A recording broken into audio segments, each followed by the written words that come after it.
Breaking news! A quiet storm is brewing beneath the surface in Baltimore, and from what we're hearing, it could shake this team to its foundations. It's not just about wins or losses anymore. It goes deeper than that. A beloved coach, key players, hidden frustrations, and a front office that may be playing with fire. What's really going on behind closed doors? But before we get into the details, be sure to like this if you're a true Ravens fan. It's always amazing to see fans of all ages cheering for this team. And if you'd like, comment below. Go Ravens! My heart is all yours. We want to hear from every corner of the group. Now, buckle up, because what we're about to discuss could change the entire trajectory of this season. This week has been described by some fans as very, very dark, and not without reason. The mood surrounding the Baltimore Ravens is tense, uncertain, and filled with frustration as concerns mount about coaching, performance, and the identity of this team. At the core of this unrest, head coach John Harbaugh, and whether his message is still resonating inside that building. There's been a growing sentiment among the flock that Harbaugh's leadership might be reaching a breaking point.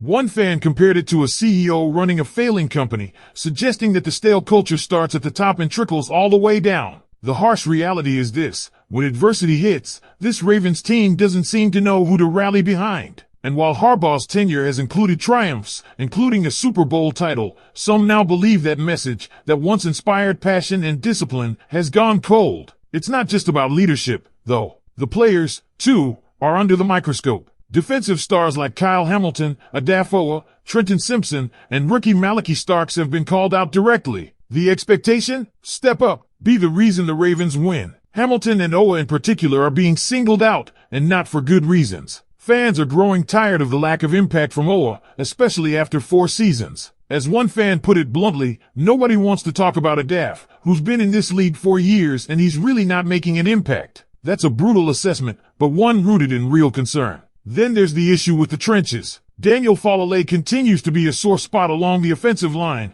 and fans are baffled by the coaching staff's unwavering faith in him. Rookie Emory Jones finally returned to practice, but the idea of him replacing Falele anytime soon is being dismissed by most, including those close to the team, as highly unrealistic, at least for now. Still, the frustration is boiling over. Some fans are openly questioning if Harbaugh's loyalty to underperforming players like Falele is clouding his judgment. And speaking of loyalty, what about player acquisitions? The Ravens are being urged to make serious calls. Names like Kendall Fuller, C.J. Gardner-Johnson, and Justin Simmons are all floating out there in free agency, and many in the fan base are wondering, why hasn't Eric DeCosta picked up the phone? Fuller, just a season removed from playing at a high level, is still available. C.J. Gardner-Johnson, a tone-setter and emotional leader, could instantly inject energy into this defense. And then there's Simmons, a veteran safety who could provide much-needed stability with young players like Malachi Starks still adjusting. If you think the fans are being unreasonable, think again.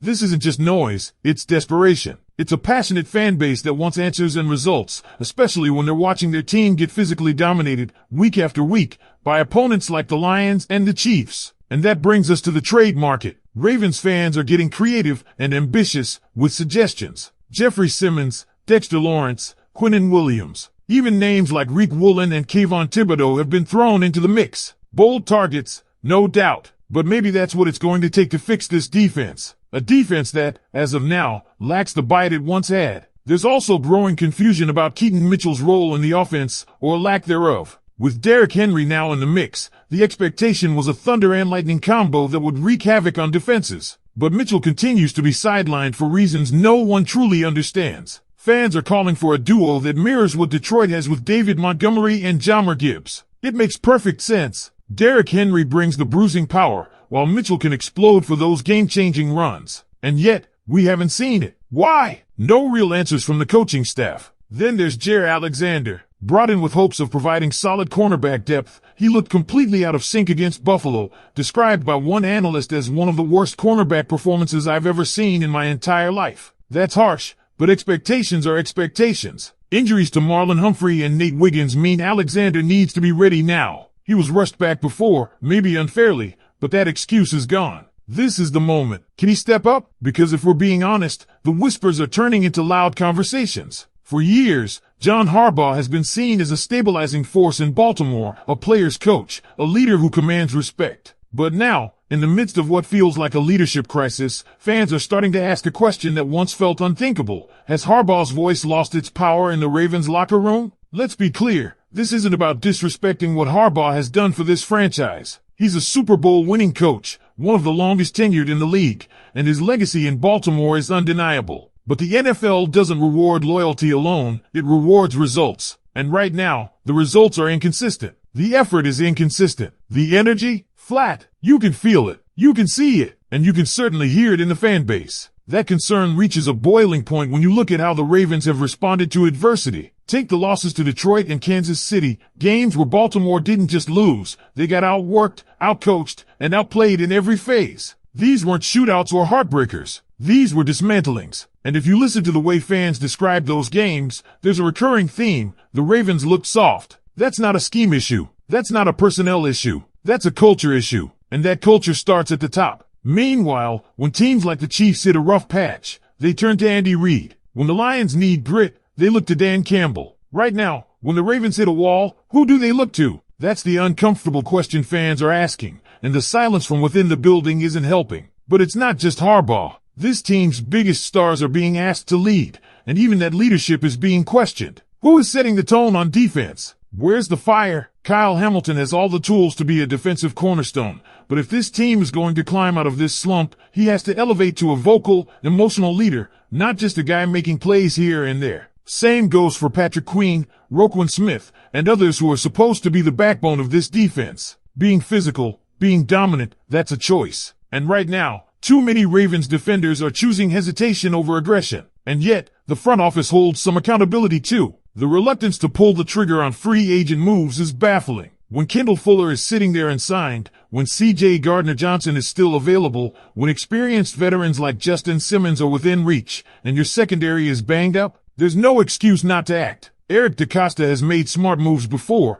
but this inaction could cost Baltimore a season. Let's not forget the offensive line, or what's left of it. Daniel Falale continues to draw criticism for missed assignments and poor technique. But the real heat is aimed at the coaching staff's unwillingness to make a change. Why is Harbaugh so tied to Falale? Fans are genuinely baffled. Emory Jones may be raw, but fans would rather see someone develop than watch a known liability continue to get reps. If Falale is playing simply because the staff likes him, that's a dangerous precedent. And while we're here, where's the transparency? Whether it's Keaton Mitchell's limited snaps or the depth chart decisions that seem to defy logic, fans are being kept in the dark. This silence only fuels frustration, and it puts players in a position where their reputations take hits they might not deserve. Keaton Mitchell, for example, could be the lightning this offense needs. But we won't know, because he's barely on the field. You've got one of the most explosive young backs in football just wasting away on the sideline while the coaching staff gives cryptic, vague answers. That's not strategy. That's mismanagement. Which brings us to another point. If you're going to build an offense around Derrick Henry's bruising style, why not balance it out with Mitchell's explosiveness? The Ravens are sitting on a potential 1-2 punch that could mirror Detroit's David Montgomery and Jahmyr Gibbs,